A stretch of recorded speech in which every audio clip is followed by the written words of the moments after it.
Hey everyone, David C. Anderson here coming at you from the Knife Center, and welcome to Knife AQ number 16, where I get to answer all your knife questions, whether they're sharp or dull. I don't know, new tagline? I'm not sure. But anyway, got some fun stuff to talk about today. Got a lot of carbon fiber and a lot of fixed blades on the table, so let's get into it. All right, our first question is from Christopher Martin. It says, if you have too much of your hand on the frame lock, does it make it harder to flip open?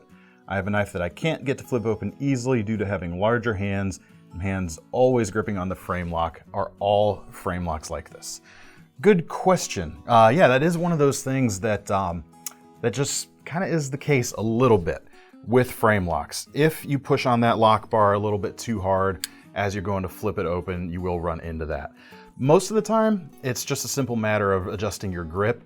The way I tend to do it, and I have slightly larger than average hands, I'll usually anchor my my back two or back couple fingers on the pocket clip on that back side.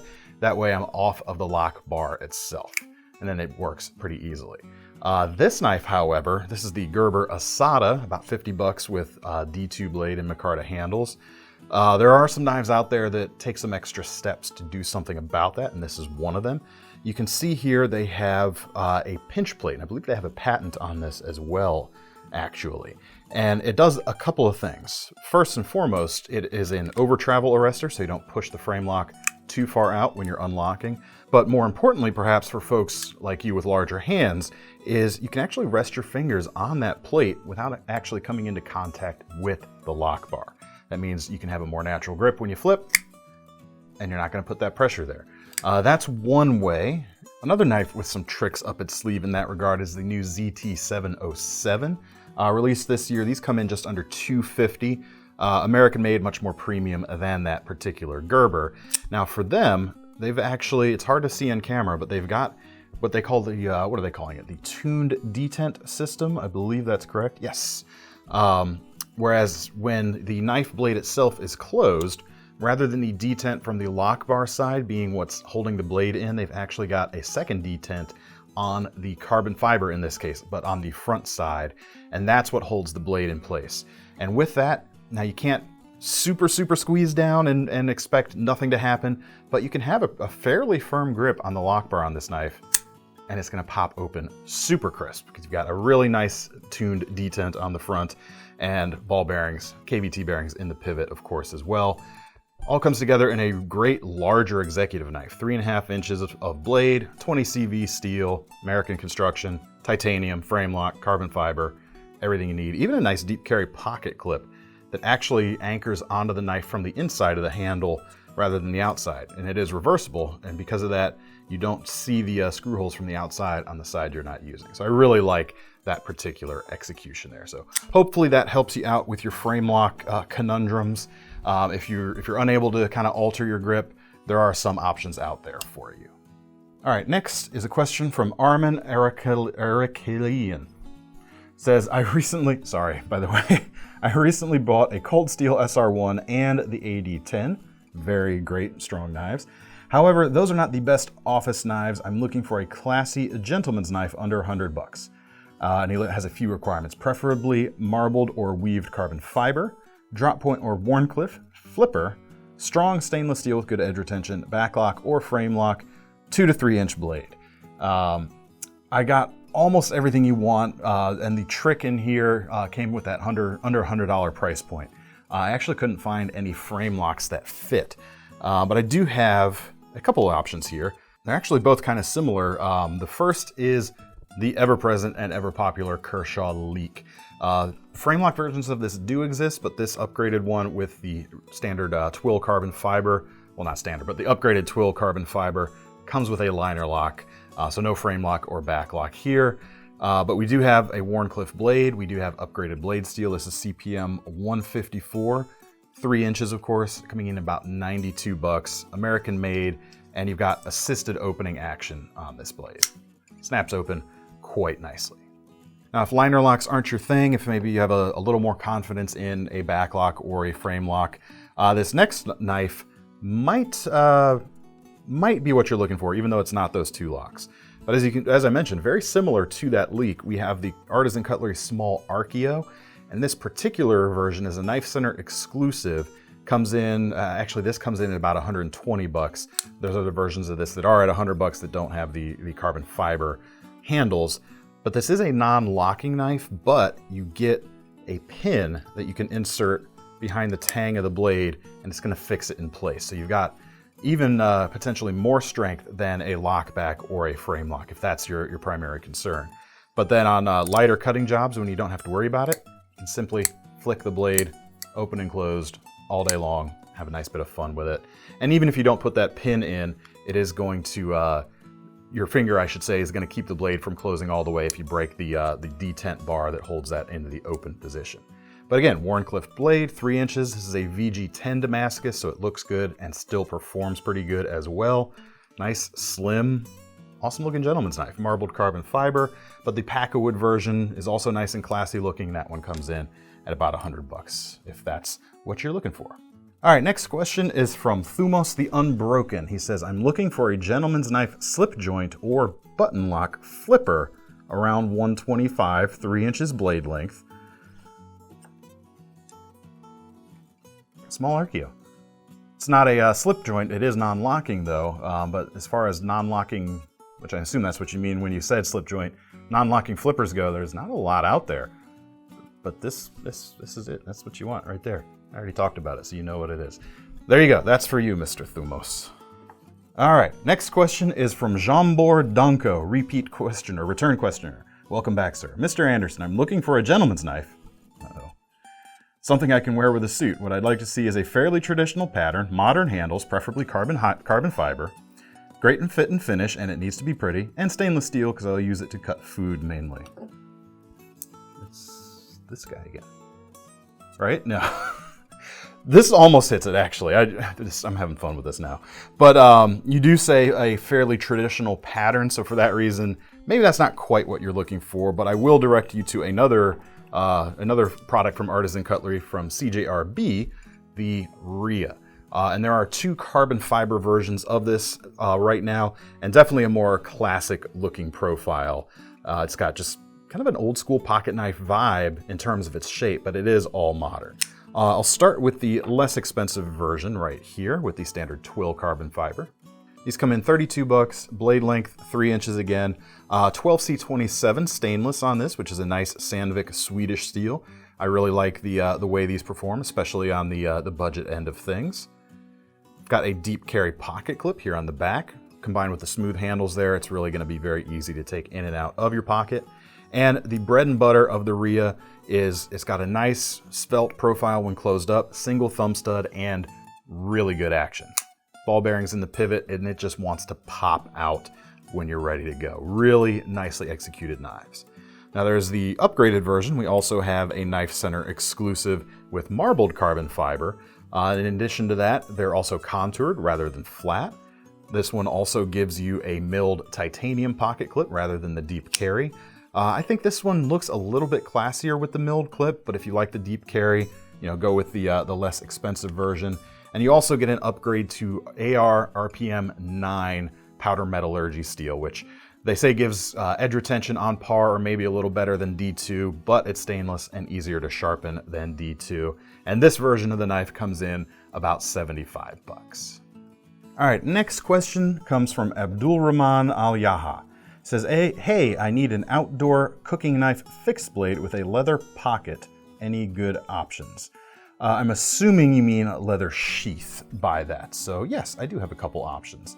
And I absolutely have to because I designed it exactly for this, and I still think, I may be biased, but I still think it does the job better than anything else out there. The Nordsmith Canteen knife. Now these come in about $365 right now. They're made in America, handmade in small batches by the LT Wright crew for my brand. 5.5 inch blade, you've got that Nessmuck style going on and a little bit of butcher knife in there. So you can do a lot of food prep stuff with this because of the drop to the edge and that kind of butchery, slicey profile. You can definitely carve meats, you can do rocking cuts on a cutting board quite easily, and then you can choke back for some chopping. There's a few different handhold positions that you can get with these micarta handles. This is the natural with OD Green G10 liners on that particular version. There's been a few different steels we've had this knife in over the years. The current run that's in stock right now is CPM 154, which is quite nice. Now the sheaths on here are leather as you requested. It's black with some green thread here. Move that loop out of the way. But it's got a nice snap retention system that's tucked in behind the handle, so it keeps it nice and secure, and it's not likely to get snagged on like a passing branch or something as you're moving through the woods and come undone accidentally. You don't want that to happen for sure. And then you've got a dangler there on the back that you can tuck under if you'd rather it carry higher. Ferro rod loop on the side, just a ton of options with this knife. Now for the sake of fairness, I'll show something from a competitor that I think is about kind of the closest option out there in a production format rather than a handmade format, and that's the White River Camp Cleaver here at the top. Now these come in about $250 right now. They're still made in the USA, which is quite nice, and they are built extremely well. I've said a lot of good things about White Rivers over the years, and just because they make a knife that's very similar to my design, I'm not gonna go back on that. They make some really good stuff. Blade length here, about the same, 5.5 inches, S35 VN. You can see how the two blades compare there. A little bit thicker than the Canteen knife, and as such, it's a little more blade heavy. You might get a little more chopping action going on, whereas the Nordsmith has a very neutral balance right there on the index finger. The White River's not too far off though. It's just a little bit ahead of where your index finger would normally sit. This particular version's got black burlap micarta handles, nice matte finish that is gonna have a really good amount of retention as well. Now, both of these knives can do the rocking chops on a cutting board quite well as those slicing needs. The only other real big difference, apart from more handle length on the Nordsmith for choking back a little further, is the way we handle the heels of these blades, because you don't want a big bolster coming down and making contact with the cutting board. So there's two ways you can do that. You can do the way White River did it here, where they do what's called an overgrind, and they grind all the way through the heel. So you just have to be a little bit more careful when you're maneuvering the knife for carving, small tasks, and that sort of thing. Whereas here on the Nordsmith, we've actually got a small sharpening choil, and the steel here at the bolster, well, not really the bolster, but the steel behind the choil is raised up just a little bit so that you don't actually, or it doesn't interfere with where the edge hits the cutting board right there. But either one of the, oh, you asked about leather sheaths. I'll show you this one as well. Simpler leather sheath on the White River. It's a simple, like a square-bottomed bushcraft style, but you've got a decent amount of kind of click when it goes in there. They just do a really good job on their sheaths as well. But either one of these would be good options. But if these are too rich for your blood, I do have some camp cooking recommendations from a previous Knife AQ. We'll make sure to leave a link to that up in the corner there. All right, next question is from Gizmo Carr. I love this guy. My question is there any folding knife model knives that use laminated steel blades in their construction that are not Damascus? Yes, I do have a couple here, but there aren't many. The first one, you think old school, Feldknieven. Well, maybe Feldknieven is not old school, but this is kind of an old school looking folder that they make. Feldknieven, of course, is well known for making their laminated blades, but usually on the fixed blades, but some of their folders have that as well, including this one right here. This is the GP series, the gentleman's pocket knife that they make, starting in just over $200 for the entry level. This jigged bone version comes in a bit more dear at just under $300, but it has a laminated COS blade. You're gonna get a lot of good performance out of this steel for sure, and it's not Damascus, but you still have the good kind of a little extra visual to look at, because you do see, of course, the lamination line where it transitions from the outer layers to the cutting core itself, right there behind the edge. You've also got a liner lock on here, which is kind of cool, especially considering it looks more like an old school slip joint. It is still a two-hand opener though, but there you go. There is one option. Hella, Norwegian-made knives, also famous for using laminated blades, but I think the only folder right now that does is their Kletten, which is a real small guy. But I definitely now have to talk about pretty much the only modern folder I can think of with a laminated non-Damascus blade, and that is our family of Packawood exclusives here at the Knife Center on the Spyderco models, featuring a HAP 40 blade core with stainless layers on the outside. Now the Police 4 comes in this Police 4 comes in about $224. We've also got the Delica, the Endura, the Dragonfly, and the Ladybugs. You've got kind of a whole range all kitted out this same way, and they start at 78 bucks for that Ladybug. But one of the things I really like about our particular combination of materials here is, well, the Pack-A-Wood handles, it's of course a stabilized wood material that's, it's not actual like wood, but it is made with wood, and it's stabilized in a way that you're not going to have to worry so much about it cracking or swelling in the same way.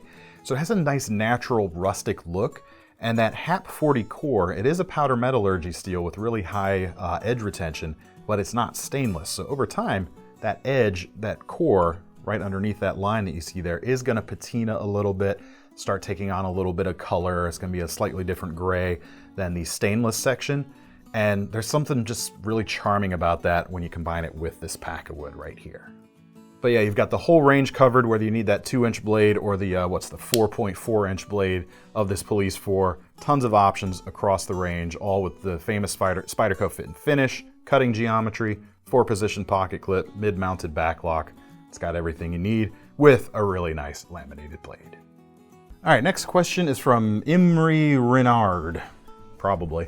Hi David, I'm looking for an SE6-like knife, but I don't live in the US, so the SEs are expensive for me. I'm assuming that's because of import duties. Sorry about that.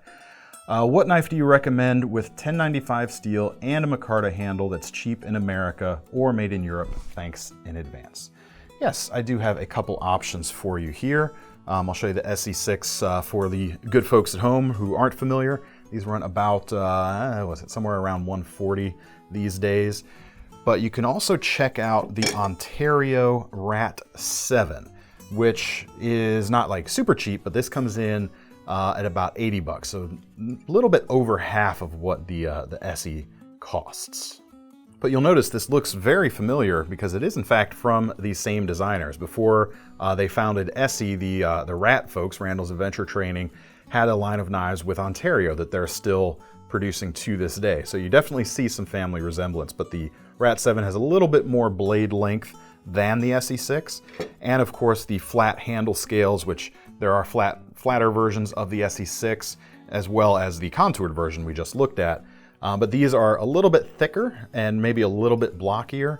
They still fill the hand quite nicely, but what I like about this is there's enough kind of girth there that if you were kind of an enterprising individual, you could actually shape these down to suit your hands a little bit different or a little bit in a personalized way to your particular hand. You may have to replace the bolt-on construction with some fixed bolts to get where you need to go, but it's an option and it could be kind of fun. 1095 steel, 7 inches here, full flat grind just like that SE6, nice and tough. As far as the sheath goes, simple nylon guy right here.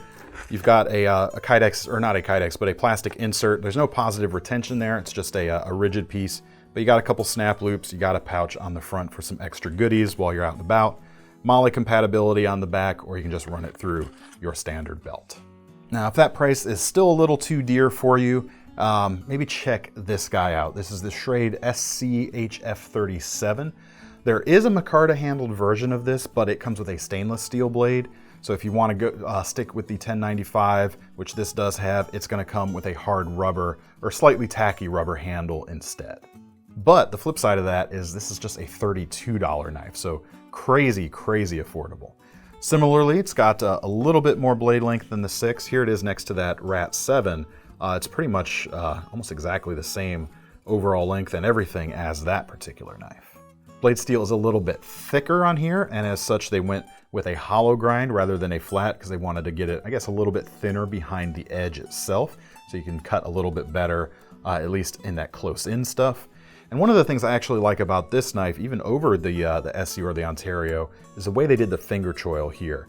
It's not an overgrind, so you're not going to have to worry about the tip of the edge of your finger contacting the edge of the blade itself. You've got a little extra degree of protection built in there. Feel in the hand is decent as well. Sorry for not taking the part of their packaging's wrapped around there, but it feels good in the hand. You can do a little bit of light chopping with it, splitting, that sort of thing. And as far as really a sub 32 or about a $32 survival knife out there, don't really have many other options that are going to hit what you're looking for. So check that guy out as well. if you are so inclined. All right, our last question today comes from Griffin. David, how about a knife that's easy to use with bulky winter gloves on? I've tried several and found that folders seem really difficult to open or close with thick gloves. Yes, probably. But there also aren't many fixed blades with handles that are long enough to fill a gloved hand. I don't really want something with a huge blade, but I think it needs a larger handle. I live in a state that's not friendly to autos, so that option is out too. I'm going to come back to the fixed blades on this, but I actually was thinking about this a few weeks ago because someone asked something similar. So I've got two knives here that I'm going to show you that might make a decent option for a gloved hand. And that's the Revo Recoil, coming in at about $45. And the reason this might be good is because it's got these oversized thumb studs right here. It's going to make it a little bit easier perhaps to open. It's a stainless steel frame lock, as you can see right there. It might take a little bit getting used to disengage the lock, but I'm going to put gloves on here in a second and try it out. But we do also have G10 versions of this as well, rather than the all stainless steel. Now the other option is to go with an assisted opening knife rather than a full automatic, as you suggested. And especially with bigger gloves, for that type of consideration, I think this Aegis AT from SOG, this particular one's a KnifeCenter exclusive with the orange handle, so of course I'm going to show you the exclusive version. It's got some good assisted opening action, which should make it easier to use, and it's got a longer handle without a huge blade, so I think that really fits what you are looking for there as well. But let me close these up and put a pair of gloves on. I don't have a pair of bulky gloves here, but I do have a pair of kind of mechanics work gloves. So let's check it out. Price on this SOG is about $85 regularly. As the moment we're filming this, it's on sale for about $70. So maybe it still will be by the time the video posts, but we shall see. All right, let's start with the Revo here. Pretty easy to open. The disc, essentially, it's not really a thumb stud, it's kind of a thumb disc or dish. Has essentially a sunken bit or a small bowl built into it that makes it easy to really grab in there when I am wearing this particular pair of gloves. And it's not too bad to disengage either. Your mileage may vary a little bit, but really great utility knife for that types of uses. And I would say probably go, even if you're wearing gloves, probably go with the G10 version and not the all stainless steel version, because that won't be quite as cool. SOG, Aegis AT, does have a secondary lock here, which can be handy, but that's easy to operate. Let's see, assist, oh, come on now. There we go. Oh, my finger was actually in the way a little bit from letting the blade move. Yeah, opens pretty easily, closes pretty easily too. You've got their XR lock, an assisted version of their crossbar lock, and it does have kind of this ramped section rather than being just a simple bar. They put these, I don't know, I guess caps on the end that give you some stepped traction in the forward and backward motion. So I think that helps a little bit on the gloves, which is part of the reason I picked this one as well, in addition to the handle and blade ratio you showed. But yeah, real easy to open, finding it real easy to close as well. Yeah, maybe check these guys out. I think that would be a really good option. All right, folks, that's all the time I've got for questions today. As always, if you want a chance to get one of your own questions answered, leave it in the comments below, and maybe we'll get a chance to feature it in a future installment. Obviously, we give a lot of knife recommendations, but if you're looking for some more kind of burning knife questions you've had for a while, like background stuff, philosophical stuff perhaps, drop those in there too. I like to mix things up in terms of the questions we answer. Meantime, if you want to get your hands on any of these knives, we will leave links in the description to take you over to KnifeCenter.com. And as always, make sure you sign up for our Knife Rewards program, because you might as well earn some free money to spend on your next knives when you're putting your money down on these knives in the first place. I'm David C. Anderson from the Knife Center, signing off. Don't forget to put your questions below, like and subscribe if you haven't already. See you next time.